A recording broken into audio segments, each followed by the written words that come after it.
ആത്മപ്രേരണാ കഥ നിന്റെ വഴിയിലേക്ക്. അക്ബർ എന്ന യുവാവ് ചെറുപ്പം മുതൽ വലിയ സ്വപ്നങ്ങൾ കാണുന്നവനായിരുന്നു. ജീവിതത്തിൽ വലിയൊരു മാറ്റമുണ്ടാക്കണമെന്ന് ആഗ്രഹിച്ചെങ്കിലും ബുദ്ധിമുട്ടുകൾ അതിനിടയിലുണ്ടാവും. കുടുംബത്തിന്റെ സാമ്പത്തിക പ്രശ്നങ്ങൾ, സമൂഹത്തിന്റെ വിലയിരുത്തലുകൾ, സുഹൃത്തുക്കളുടെ അവഹേളനങ്ങൾ ഇവയെല്ലാം അവനെ തളർത്താൻ നോക്കിയിരുന്നു. ഒരു ദിവസം അക്ബർ വളരെ തളർന്നിരിക്കുമ്പോൾ പിതാവിന്റെ അടുത്തേക്ക് പോയി.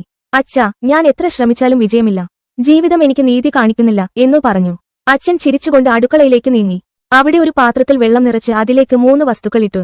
ഒരു മുളകുപൊടി, ഒരു ഉരുളക്കിഴങ്ങ്, ഒരെണ്ണം മുട്ട. അക്ബർ അതെല്ലാം നോക്കി നിന്നു. കുറച്ചുനേരം കഴിഞ്ഞപ്പോൾ അച്ഛൻ ചോദിച്ചു, ഇവയെന്താണ് നീ കാണുന്നത്? അക്ബർ പറഞ്ഞു, ഒരു ഉരുളക്കിഴങ്ങ്, ഒരു മുട്ട, ഒരു മുളകുപൊടി. അച്ഛൻ ചിരിച്ചു. എല്ലാം തണുത്ത വെള്ളത്തിൽ ഒരേപോലെ ആയിരുന്നു. എന്നാൽ തിളച്ച വെള്ളത്തിലിട്ടപ്പോൾ ഉരുളക്കിഴങ്ങ് മൃദുവായി, മുട്ട കട്ടിയായി, മുളകുപൊടി വെള്ളത്തെ മാറ്റിവെച്ചു.